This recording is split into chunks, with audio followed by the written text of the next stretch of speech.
Good evening. Or should I say good afternoon? I'm going to say this might be long. I'm trying a new setup. But I also have a tale to tell. And it involves a little mongoose.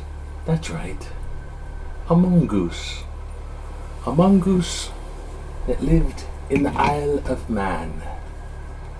Now, the Isle of Man, as the tale goes, is between England and Ireland, in that space in between, some type of sea. There's an island right in the middle, the Isle of Man. Now, a long time ago, there was tale all over the island about a talking mongoose. A mongoose that would talk. Not only that, it created quite a stir in this small little townhouse. It was a farmhouse, not a townhouse. Actually, kind of far away from the town. So it goes a little like this. In town, they were trying to dispel this rumor that became very pesky. And it was about Jeff, the talking mongoose. Or talking weasel, as some of them called it. Now this tale happened in about 1931. And this tale has been told many times. There's lots of material upon it. And that's okay, because I found a little document, courtesy of one of the tale tellers, that tells of an interview of the once little girl. So, apparently in this, I'll give you a synopsis if I can. There's a little house, it's a town out. Now it's a farmhouse. It's kind of way excluded. Man, the Isle was, this is 1930. So at the beginning, 1931. Beginning of the 1930s. Not much going on. They grew stuff. This man and this woman, the man named James Irving and his wife Margaret, lived in this farmhouse. Now James used to be a piano salesman, but he didn't really like piano salesmen. He just settled down to become a farmer. And when they were raising farms, they had lots of rabbits on the island, and they were a pest, So the pesky rabbits, and they wanted to get rid of rabbits because they were eating up their stuff. So James brought in a box of mongooses. And that's, you don't say mongoose, it's mongooses. So he bought a box of mongooses earlier on, maybe 1925-ish. He let them loose, and I didn't have much effect, I guess. And life went on. In about 1931, some strange incidences were happening at the farmhouse. This creature, who told them his name was Jeff, that lived in the house, started to communicate with them, and after a while they would feed it. They didn't talk at first, but they started to feed it, and then they became friends with it. It would kill the rabbits for them, bring the rabbits for dinner. They'd have rabbit stew. Thanks, Jeff. And the guy, James, who used to be a salesman, he'd always talk about it in town. Hey, we got a talking mongoose. It's shy, it don't come out for everybody, but it's there. And got around that talking mongoose. What the heck are you talking about? You're crazy. So this lore, or this tale, went from the Isle of Man over to England, and then prompted a prominent investigator whose name was Harry Price, who basically went, hey, I'm going to send one of my colleagues over to the Isle of Man and check out this phenomenon of a talking mongoose, because he was big in the paranormal investigation in 1931. So they went to the farmhouse. They were the Irvings. They told them about Jeff. And he says, can I see Jeff? And he's like, no. Well, he doesn't like people and doesn't like his picture taking. So he couldn't see him. So he said, tell me about this mongoose. He's like, well, it has fur, yellow fur, and this is Voiri,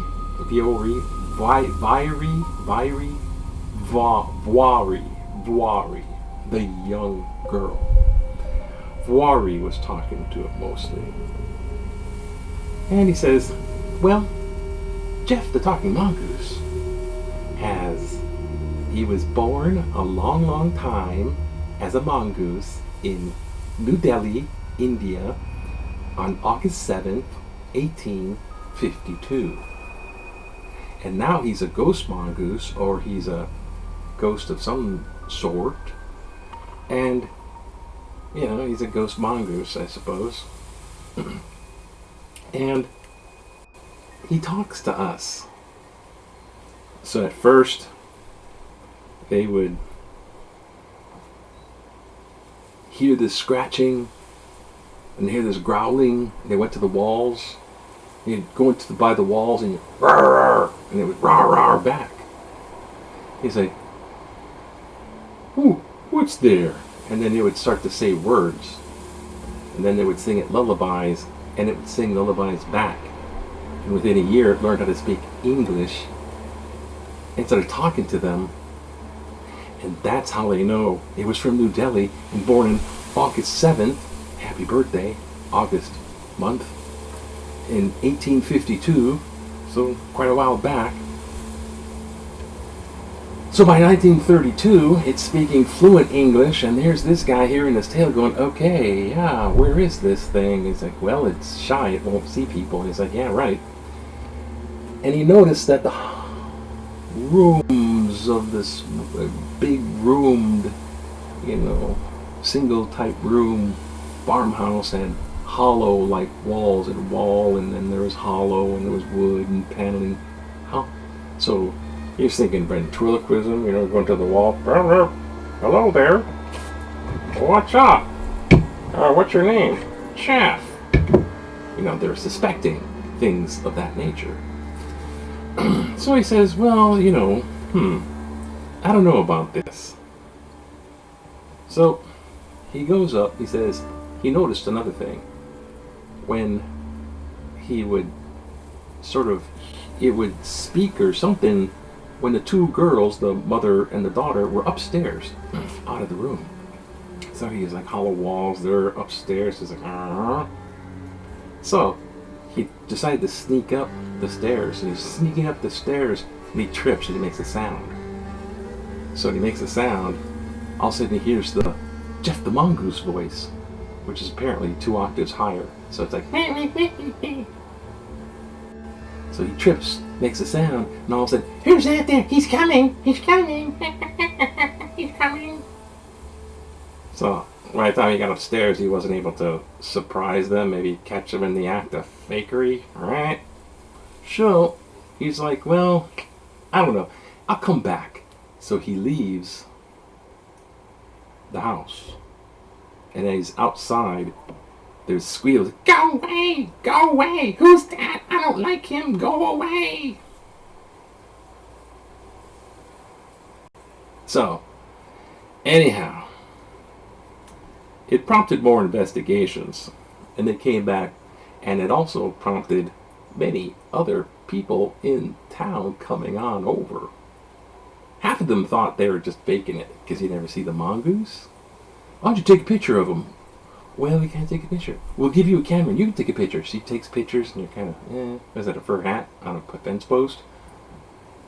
Right. And so many of these things were just going on. They figured she was a ventriloquist, she was a teenager, and maybe as a teenage poltergeist, she has that hormonal thing. They just couldn't pin down any evidence. Yeah. They said the voice sounded like it was a queer, high-pitched laugh.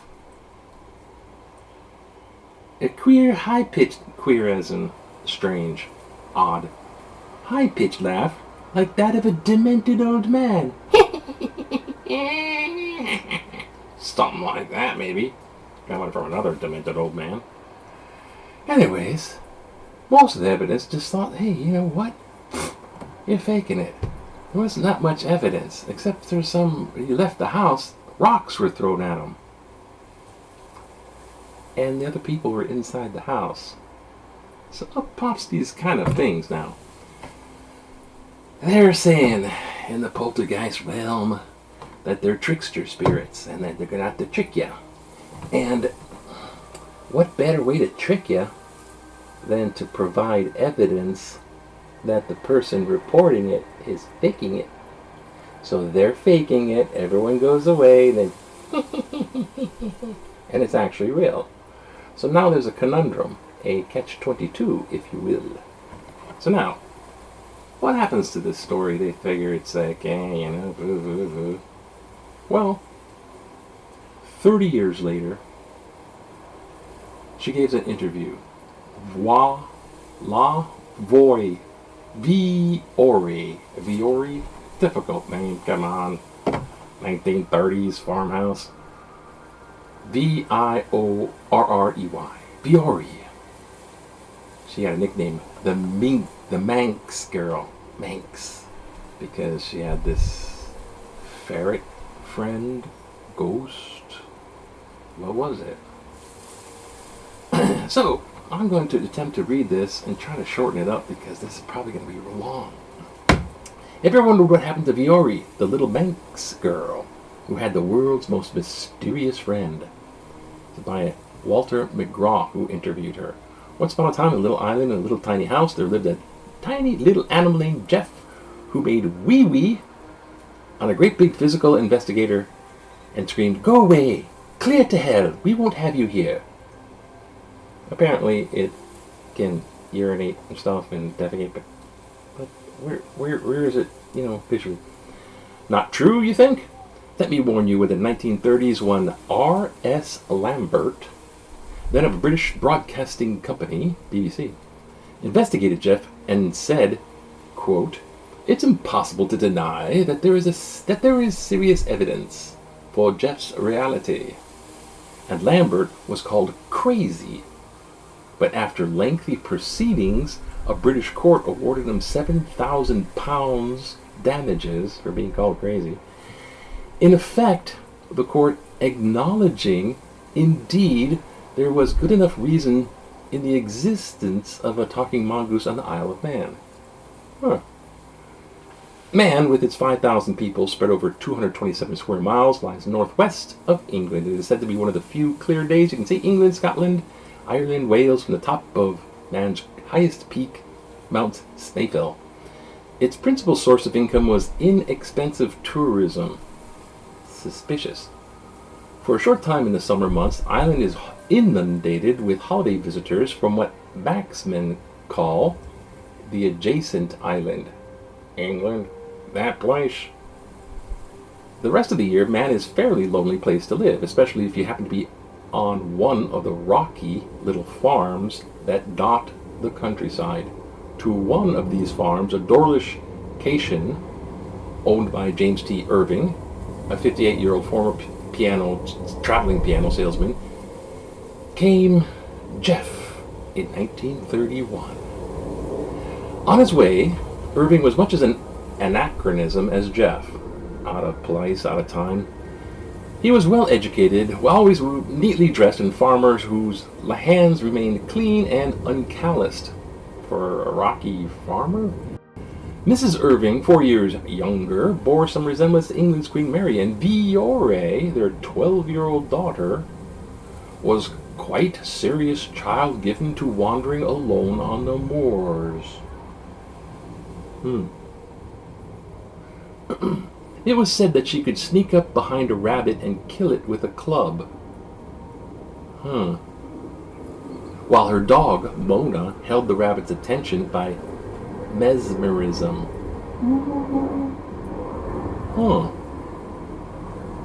Never off the island, nor for that matter even visiting northern half of the small island, she may have been a curious mixture, part wild, lonely child of the moor, part developing young lady, old beyond her years and filled with wonder imparted by her much-traveled storytelling father. The farmhouse itself was small, 2-storied, and cheerless. Its solid stone walls, broken only by a few cramped windows inside for insulation, walls had been lined with dark matchwood paneling, which stood off a few inches from the cold stone. This characteristic of the house created a condition which made it possible for the story of Jeff. Possible explanation? It seems Jeff likely lived in a house where he could not be seen and yet could satisfy his gregarious nature. The space between the stone and the paneling pleased him immensely, as did the ceilinged stairway. The wonderful resting place above the ceiling Jeff called his sanctum. Jeff probably lived in a house for some time before he himself made himself known to the Irvings. This is presuming. Which he did by knocking on the walls and making a variety of animal sounds. Then, when Mr. Irving, asked his wife, "What in the name of God can he be?" The animal spoke. "What in the name of God can he be?" echoed from the walls in a voice pitched 2 octaves above a normal woman's voice. That's high. "What the hell do you mean?" Then, on. The animal quickly learned to speak not only English, but to use many foreign phrases, the widely traveled Jim Irving used, as Viore did, following her father's example. But in the beginning there was no closeness between the strange animal and the Irvings. He liked to throw things, and since his sanctum was in Viore's room, the thought of injury to the child bothered Irving, and thus he discovered the little animal's greatest weakness. He tried to kill the animal, first with poison and then with a gun. This brought immediate reaction in the form of damage to the house and profane screaming. The Irvings moved Viore into their room in fear she would be killed. It seemed nothing affected the little beast as much as to threat his own life. It took 6 months to bring about a truce. From that time, the family had begun to like Jeff, as he called himself, and he promised to protect, not hurt, Viore. Mrs. Irving began to leave little bits of food for him in the sanctum. These he ate and shared with Viore, or did she eat them all, whom he often followed into the fields, where he jealously threw stones at anyone who talked to her. His aim was said to be very good. Then, too, he began to pay his own way by strangling hundreds of rabbits, which he left for the Irvings either to eat or to sell at 7 pence each. "The goddamned mice," as he called them, he frightened away by meowing like a cat. But it was a long time before any of the family actually saw their boarder. "You'll put me in a bottle if you catch me," he often said, and he gave another reason for not letting anyone to see him, saying he was a freak, a ghost, and part of the 5th dimension. But it all boiled down to his fear of being caught and killed. When visitors came, he often would disappear, returning only after they left. Then, emitting gales of shrieking laughter, he would tell his adventures on other parts of the island. That's right. the Mongoose went to town and gossiped. Jeff was an incurable gossip, and the Manx population became wary of Irving, became mysteriously to them. Became wary of Irving because, mysteriously to them, he knew so many things he could not have known. They began to dislike the little spy even more when he took to stealing, carrying his own loot home as presents for the Irvings. When he began stealing sandwiches at the bus depot, caging riders beneath some of their buses, a bus company mechanic rigged a trap to electrocute him. Irving learned of this and warned Jeff. Jeff, for once, was not afraid. He said the trap was attached to bus number 82. Irving checked and found out Jeff was correct. Around the farm, Jeff was always active. He threw stones at unwanted visitors, urinated through cracks in the walls, killed more rabbits, and learned to amuse those few visitors he liked by peering through a hole in the ceiling and calling a tossed coin heads or tails when one of the Irvings was in the room, so he could guess the coin toss. Other times he mischievously locked Viore in her bedroom with a lock that could not be reached from the inside of her room. He also would throw heavy furniture. No mean trick for an animal estimated to weigh only about 1.5 pounds. Small stop. So this is all claims because no one saw this, but furniture's moving and urinating through the things, but then there's like little things that, how did Jeff know those things about those people? Because in a demonic, they can know things, right? They can know things they haven't been told. They can, that kind of stuff. But most of it's pretty much, debunkable. As time went on, Jeff began to show himself to the Irvings, but infrequently. They saw him walking the rafters. Viora hid outside once and saw him. So now they're starting to say they see the mongoose. Mrs. Irving put her finger into a crack in the wall and felt inside his mouth and was bitten for her pains. Jeff apologized for drawing blood and killed a rabbit to make up for it. He even let himself be photographed, but he was so nervous that Viore, not very experienced with the camera, never got a satisfactory portrait. They're kind of like blurry things. Not worth showing. Those who saw Jeff said he was a bushy-tailed like a squirrel's, yellow to brownish fur, small ears, and pushed-in face. Because mongooses have, they don't have a pushed-in face, they have a long face. Yellowish brown. He often most described features were his front paws, which according to the Irving were hand-like with 3 fingers and a thumb. Jeff claimed to be an 83-year-old mongoose and said he had come from India many years before, but he fitted the description of a mongoose about as well as he did that of a part of the 5th dimension. I guess that's humor. Irving suggested he might be a cross between a native rodent and one of the several mongooses that actually had been brought from India to the Isle of Man some years before, by Mr. James, actually. If so, he was indeed a freak. He had 3 fingers and a thumb, kind of like Mickey. Over and above that, however, Sanderson points out that a mongoose could not crossbreed with a rodent. Of course, investigators came from England to look into the story. Yeah, get some investigators from England, my dear Watson. A reporter from the Manchester Daily Dispatch heard Jeff speak. The reporter was with Viore at the time. Captain M.H. MacDonald, businessman and racing driver, paid 3 visits to the farm at Dorlish Cashen. He heard Jeff speak both inside the house and out. He had stones thrown at him and witnessed the coin-calling trick. Once he and Irving walked 4 miles to Peel for a lunch, had some beer, talked about Mrs. Irving's shoes and picked a wildflower. Couple of dudes out for a beer. Then they returned to the farm, and Mrs. Irving met them outside the door and recounted their doings. Jeff recounted what they did. She knew what they did. Jeff had followed them and reported home before their arrival.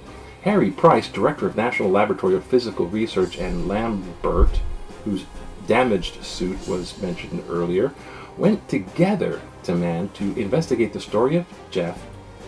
Was afraid the spook chaser. No, they went over to investigate, and Jeff the Mongoose was afraid the spook chaser would trap them and put him in a bottle. That's this thing about being stuck in a bottle. Psychiatrist, thank God. Psychiatrist and then psychic investigator. Went from psychic investigator to psychiatry. Psychiatrist, then psychic investigator Nandar Fordor did not meet Jeff, but talked to many persons who did. For a while, the story of Jeff was a world wonder. There was even an offer of $50,000 for 6 months' tour of the United States. That's big money. This is like 1930s. Jeff turned down, screaming, "They would put me in a bottle." Finally, when Jeff, who had never been seen by any of the investigators, refused to talk or play his tricks with strangers of any kind were on the premises, interest waned. He just kind of shut up, and everyone just saying, well, except for mentions in a few books touching on poltergeists, Jeff was forgotten. He's got an honorable mention in the poltergeist book. In 1946, the little animal came briefly into the news again when Leslie Graham claimed to have killed him. Graham had bought the Irving farm and said that several times in the 15 months of his tenancy, he had seen a large black and white weaseled animal disturbing the chickens. It sent snares out from which the animal always escaped. Finally, he had hearing a great disturbance at the farmyard in October morning. He found the animal snarled in a snare. He then took a club and killed the beast. He described the animal as about 3 foot long, weighing 5 pounds 1 ounce. He skinned it, and its pelt was thick as a cow skin, indicating the animal was very old. So it was a big, rank, freaking furry animal. They dug up the picture of this. They saw the guy. The picture of this animal. They show him this. He killed something, and he skinned it, and it black and white, but it looks like it's big, like a badger. This seems an inordinately sad ending to one of the most charming tales in all of paranormal literature. It's so charming.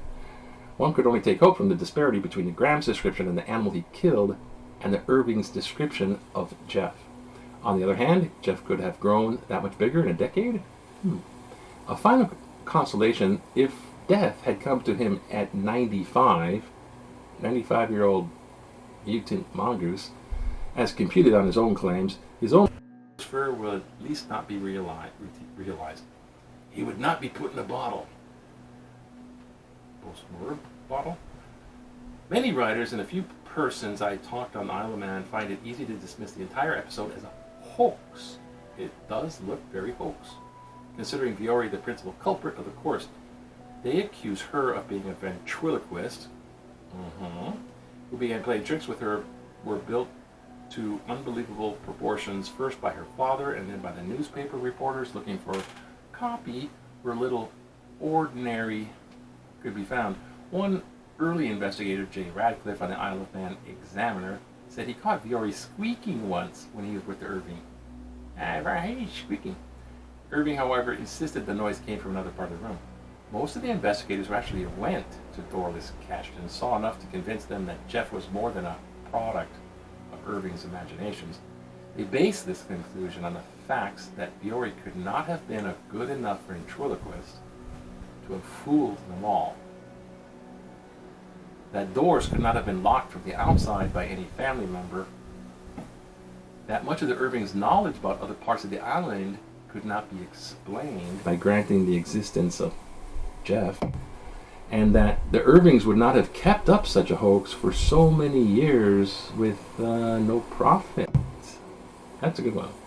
Also, they point to the killed rabbits and the stones thrown against the outside of the house when all the family was inside. Early on, psychic investigators postulated that Jeff was a poltergeist or even a ghost. Early. Manx people, and thus the people that live on Island Man, the few who will talk about Jeff at all today, speak of him as the Spook.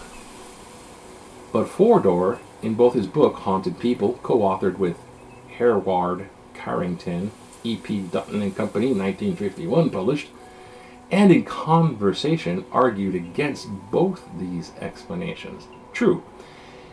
As in classic poltergeist manifestations, Jeff showed up about the time Viore was going into puberty, but he did not go away until at least 1938. This does not follow the classic pattern at all. Moreover, Fodor pointed out that a poltergeist never is seen at all and does only harm. Jeff threw stones and spit on people during his fits of temper, but he also furnished meat in the form of rabbits and did such errands as going downstairs to look at the clock when Irvings asked him to. It would wake them up if they overslept. He was like part alarm clock, dude. No, it's in another story. As for the ghost explanation, how often does a ghost been known to eat biscuits and chocolates and bananas and then urinate? Which brings us to the final possibility, my dear Watson.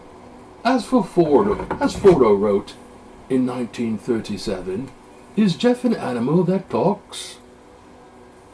All possibilities are against, but the evidence is for it. Fodor, a 20th century psychiatrist, believed in possession. He's a 20th century psychiatrist. This isn't sticking in there. What's going on? Fodor, a 20th century psychiatrist, believed in possession.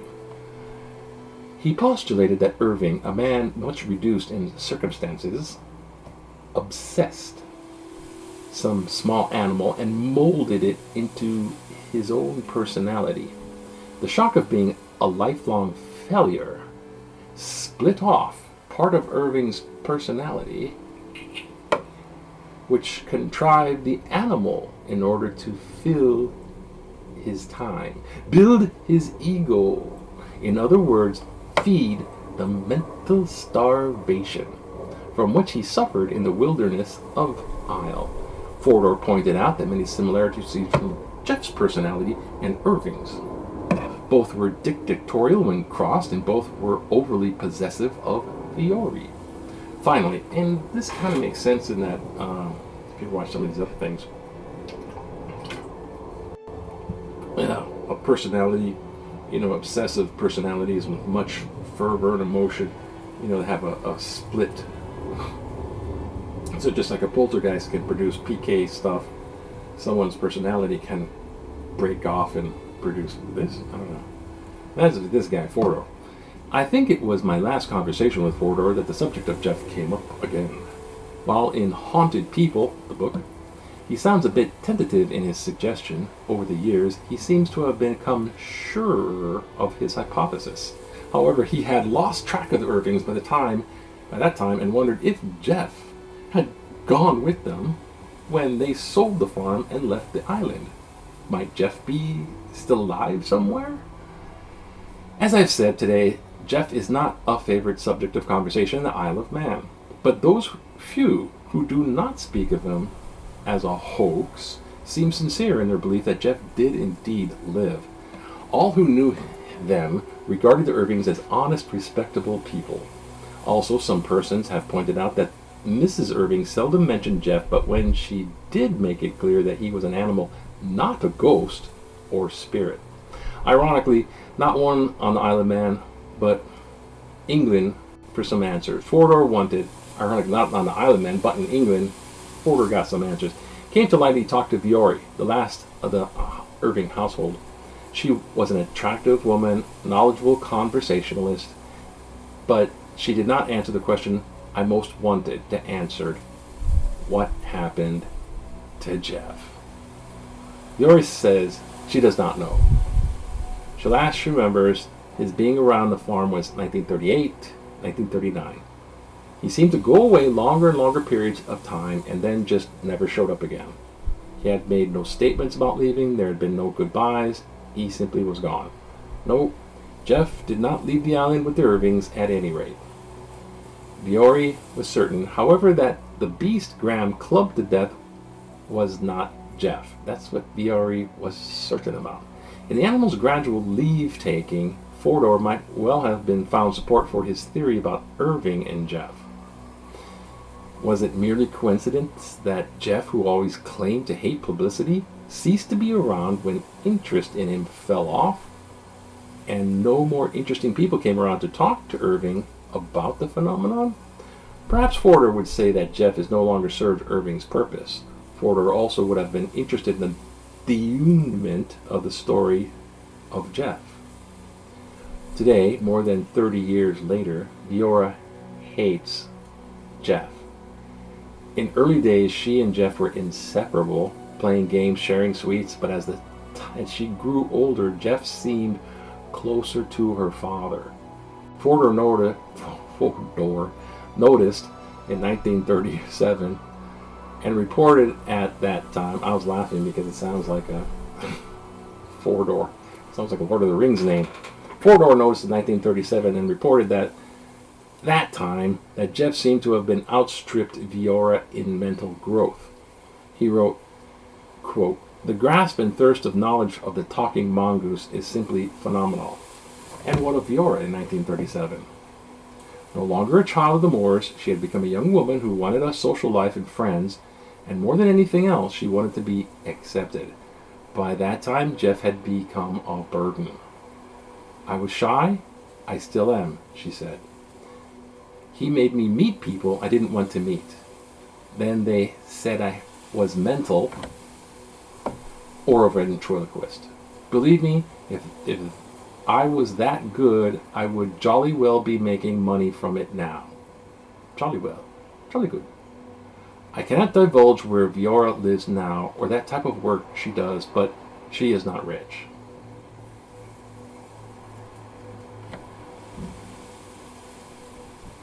The only money the Irvings ever made from Jeff, besides the sale of rabbits, was £5 Fodor paid for his week's room and board, and an occasional guinea paid for newspaper pictures. According to Viore, Jeff cost them dearly. They had to sell the farm at a low price because Maximin called it haunted. Jeff was very detrimental to my life. We were snubbed. The other children used to call me the Spook. I had to leave the island of man, and I hope that no one where I work now ever knows the story. Jeff has even kept me from getting married. How could I ever tell a man's family about what happened? Was Jeff a mongoose? I don't know. I know he was a small animal about 9 inches to a foot long. I know he talked to us from the wainscoting. His voice was very high-pitched. He swore a lot. His speech was the speech, not parrot-like. No. At first, he talked to me more than anyone. We carried on regular conversations. After 30 years, you still insist he was not a hoax? It was not a hoax, and I wish it never happened. If my mother and I had our way, would never have told anybody about it. But Father was sort of wrapped up into it. It was such a wonderful phenomenon that he just had to tell people about it. Fodor regretted that the mystery of the talking mongoose probably never would be solved. He felt that the power which he, Jeff, displayed must have been a human origin. He believed that the clues obtained for studying the power might have given us leads to about many strange and still mysterious aspects of the human personality, and possibly explain poltergeist phenomena, although he did not believe Jeff was pure poltergeist. I can make no claim to have been brought to us any closer to a solution, but after talking to Viore, the last principal involved, assuming Jeff died or perhaps just faded away, 2 things fascinated me. First, Is Fordor's hypothesis correct? If we could talk about it all together today, I would be less skeptical. Second, I spent an entire day with Fiora talking about many things she knows about of the British newspapers' propensity for paying high prices for exposés, stories, yet despite her position on the financial ladder, she will not even talk to reporters who have tried to trace her down, presumably with offers of money. Someday I may have to eat those words, but I found myself believing this woman when every emotional and financial motive saying otherwise. She said very simply, quote, "Yes, there was a little animal who talked and did all those other things. He said he was a mongoose, and he said we could call him Jeff. Do wish he had let us alone." So that's the interview from Fiora some 30 years after the whole thing. They never made money off of it, so they never got nothing from it. Matter of fact, it was detrimental to their lives and stuff like that, but it doesn't seem to be completely hoax material. But what's interesting about this is there's a lot of things in it that the spirit or whatever entity would be providing a situational thing that you could easily say is a hoax. I mean, all these people were coming there. Like, where is it? I don't know. Take a picture. Where is it? I don't know. But in the wash, towards the end, I don't think it was a hoax. It was either Fordor with the psyche fracture, poltergeist, PK thing, something with that. But urination, see, what got me was the knowing things that it wasn't told before. And that's kind of like demonic stuff.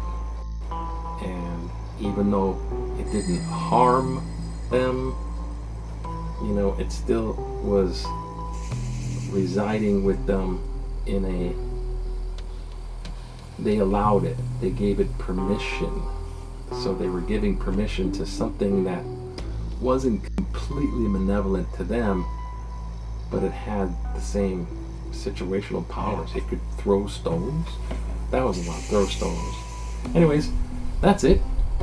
The tale of Jeff the Talking Mongoose. I hope you enjoyed it. Hey, loose. Aloha.